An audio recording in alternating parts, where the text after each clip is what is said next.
OBC नहीं मिलेगा, एक दलित नहीं मिलेगा, एक आदिवासी नहीं मिलेगा। तो हुआ क्या? आपके जेब में से पैसा गया, और जब आपको जरूरत पड़ी, जब ओबीसी किसान का नुकसान हुआ, उन्होंने आपको कहा भैया ईमेल कर देना, टेलीफोन मार देना। और जब आप ईमेल करते हो वहां पे जवाब आता है भैया यहां पे तो ईमेल ही नहीं है। टेलीफोन करते हो, कहते भैया टेलीफोन हम नहीं जानते, तुम्हारे खेत को तो नुकसान ही नहीं हुआ। तो ओबीसी से, दलित से, आदिवासी से पैसा निकला, 16 कंपनी वालों को पहुंच गया। प्राइवेटाइजेशन की बात होती है, कहते नरेंद्र मोदी कहते हैं सारा प्राइवेट कर दो। बड़े बड़े पब्लिक सेक्टर यूनिट्स जो थे सबके सब प्राइवेटाइज कर दिए। तो ये हुआ क्या? पब्लिक सेक्टर यूनिट में आदिवासी थे, दलित थे, ओबीसी थे, उनको परे कर दिया, कंपनी बेच दी, उनको बेरोजगार कर दिया, और 2, 3, 4 लोगों को पूरा का पूरा माल बेच दिया, देश की पूंजी बेच दी। ये अदानी बना कैसे? आपने कभी सोचा? ये अदानी एयरपोर्ट खरीद लेता है, पोर्ट्स खरीद लेता है। मैं आपको बताता हूं, आपके जेब में से पैसा निकलता है कैसे? जीएसटी के माध्यम से। आप टैक्स देते हो, आपको पता भी नहीं लग रहा, आपने कुछ खरीदा, एकदम उसमें टैक्स गया। जीएसटी को ओबीसी, दलित, आदिवासी टैक्स कह देना चाहिए। ये लो, आप लोग टैक्स दे रहे हो, आपका पैसा जा रहा है सरकार में, सरकार पब्लिक सेक्टर बैंक में डाल रही है, और अदानी जी को पब्लिक सेक्टर बैंक लोन दे रही है। यहां पे कोई ओबीसी है, कोई दलित है, कोई आदिवासी है जिसको बैंक ने बैंक लोन दिया? नहीं मिल सकता। अगर आपका नाम अदानी होता, लाखों करोड़ रुपए आपके हवाले हो जाते। तो बीजेपी ऐसी सरकार चलाती है, आप में नफरत फैला देंगे, हिंदू मुस्लिम कर देंगे।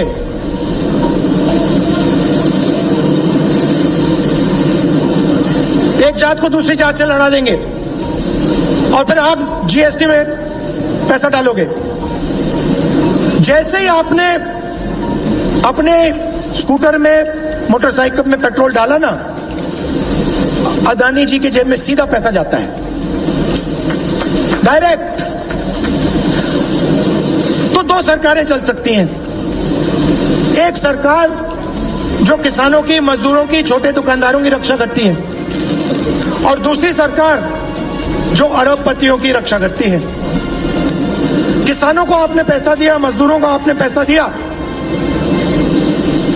वो गांव में उसको खर्च करेगा, शहर में उसको खर्च करेगा, छोटे दुकानदार को फायदा होगा। आपने अदानी जी को पैसा दिया, अमेरिका में खर्च करेगा। किसी बड़े कॉन्ट्रैक्टर को आपने पैसा दिया, यहां थोड़ी खर्च करेगा, वो जाके दुबई में खरीदेगा, माल बड़ा सा घर खरीदेगा, आपका पैसा यहां से दुबई पहुंच जाएगा। तो सबसे पहला कदम, अगर बेरोजगारी से लड़ना है, सबसे पहला कदम जाति जनगणना है, जिसको मैं एक्सरे कहता हूं। मैं एक्सरे कहता हूं कि भैया देखो, किसी को चोट लगती है, किसी को चोट लगती है, हम कहते हैं या भैया चोट लग गई, जाओ पता लगाओ, अस्पताल जाओ, पता लगाओ हड्डी टूटी या नहीं। व्यक्ति अस्पताल जाता है, एक्सरे लेता है, डॉक्टर कहता है हाँ भैया हड्डी टूटी हुई है।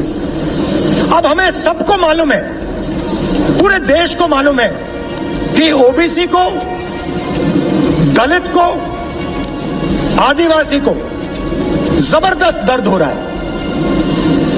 बेरोजगारी है, महंगाई है।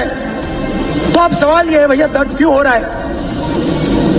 एक्सरे जाति जनगणना, जिस दिन जाति जनगणना हो जाए उस दिन मध्य प्रदेश के हर ओबीसी को पता लग जाएगा कि भैया मेरे 50%, 60% आबादी है, मेरे 60% अगर आबादी है, 50% आबादी है, तो हिस्सेदारी क्यों नहीं है? मैं बेरोजगार क्यों हूं? अब जब मैं ये बात उठाता हूं, नरेंद्र मोदी कुछ कहते नहीं। मैं कहता हूं नरेंद्र मोदी से, कहता हूं नरेंद्र मोदी जी आप एक काम कीजिए, जाति जनगणना कर दीजिए, ओबीसी युवाओं को बता दीजिए ओबीसी कितने, आदिवासियों को बता दीजिए आदिवासी कितने, दलितों को बता दीजिए दलित कितने। फिर वो जो 90% की बात है उसको ठीक करते हैं। नरेंद्र मोदी जी कहते हैं भैया जात तो है ही नहीं,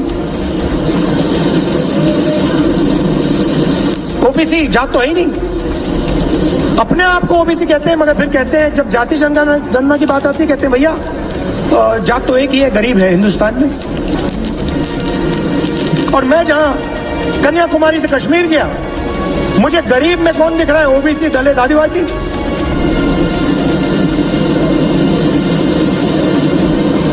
तो ये आपके सामने सच्चाई है। हमारी सरकार आएगी तो मैं आपको संक्षेप में बताता हूं हम करेंगे क्या। सबसे पहले जैसे हमने छत्तीसगढ़ में किसान को, मजदूर को, छोटे दुकानदार को प्रदेश की नींव बनाई, वो हम यहां पे आपके लिए कर डालेंगे। मतलब किसान को, मजदूर को प्रोटेक्शन होगी, सही रेट मिलेगा, कर्जा माफ की जरूरत होगी तो कर्जा माफ हो जाएगा। क्योंकि हम जानते हैं जब तक किसान और मजदूर मजबूत नहीं होगा तब तक छोटा दुकानदार, छोटा बिजनेस वाला मजबूत नहीं होगा, और जब तक छोटा बिजनेस वाला मजबूत नहीं होगा तब तक रोजगार नहीं मिल सकता। पूरा का पूरा कनेक्टेड है। आपने मध्य प्रदेश में किसान और मजदूर को मजबूत कर दिया, छोटा दुकानदार, छोटा व्यापारी मजबूत हो जाएगा, और उसके बाद एकदम रोजगार पैदा हो जाएगा। तो हम पहला काम किसान के लिए करेंगे, 27 लाख किसानों के लिए हम कर्जा माफ करने जा रहे हैं। मध्य प्रदेश के लिए 100 यूनिट बिजली 100 रुपए के लिए देने जा रहे हैं।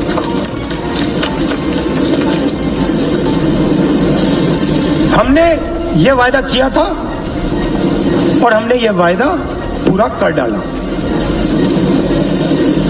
पहले दिन हमारी कैबिनेट में हमने यह वायदा आपको पूरा करके दिखा दिया, और यही हम फिर से करने जा रहे हैं। नरेंद्र मोदी जी 14 लाख करोड़ रुपए हिंदुस्तान के सबसे बड़े उद्योगपतियों के लिए माफ किए हैं। 14 लाख करोड़ रुपए।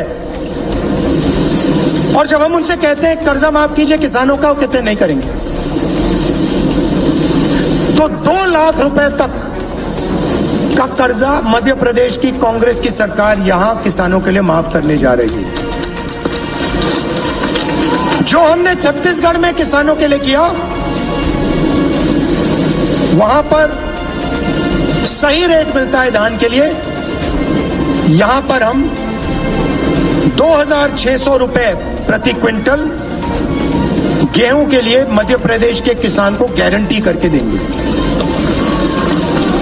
और ये 2600 तक नहीं रुकेगा, ये आस्ते आस्ते बढ़ता जाएगा, 3000 तक बढ़ेगा, 3000 से भी आगे चला जाएगा। जैसे आपकी जरूरत बढ़ेगी वैसे इसका रेट बढ़ेगा।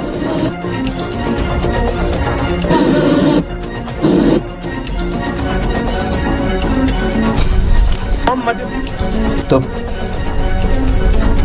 राहुल गांधी इस वक्त सभा को संबोधित कर रहे हैं। अशोकनगर में उनकी सभा इस वक्त जारी है और बीजेपी पर जमकर निशाना साध रहे हैं और जातिगत जनगणना पर कह रहे हैं कि ये एक्सरे की तरह है। आना शुरू हो जाए और आपकी अर्थव्यवस्था बदल जाएगी। हमारी सरकार गरीबों के लिए काम करती है। आप छत्तीसगढ़ जाओ, राजस्थान जाओ, कर्नाटक जाओ, पूछो राजस्थान में हिंदुस्तान का सबसे अच्छा स्वास्थ्य का सिस्टम है। वहां पे आपको कोई भी ऑपरेशन करवाना हो, दिल का दौरा पड़े, कैंसर हो जाए, कोई भी ऑपरेशन करवाना हो, फ्री में आपका वहां पे ऑपरेशन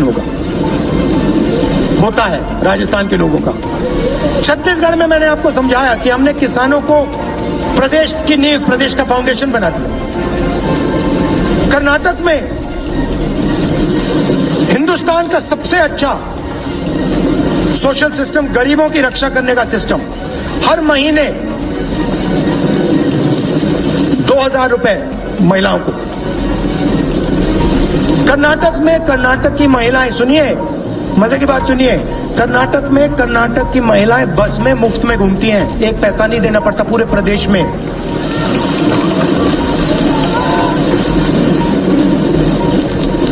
बीजेपी गैस सिलेंडर कितना का देती है? 1200 का देती है ना। कांग्रेस पार्टी की सरकार आएगी तो 500 रुपए का आपका सिलेंडर हो जाएगा। आसान सी बात है भैया। देखो, ये जो 600 रुपए है, सुनिए, बात सुनिए, ये जो 600 रुपए है, आप क्या सोचते हो 600 रुपए कहां जा रहा है? हम आपको 500 रुपए का गैस सिलेंडर देंगे, हम तेलंगाना में दे रहे हैं, कर्नाटक में दे रहे हैं, हम आपको 500 रुपए का दे रहे हैं, वो आपको 1100 का देते हैं, तो 600 कहां जाएंगे आपको मालूम है? 600 रुपए उनके कहां जाते हैं आपको मालूम है? उनके उद्योगपति दोस्त के जेब में जाते हैं। तो ये सच्चाई है।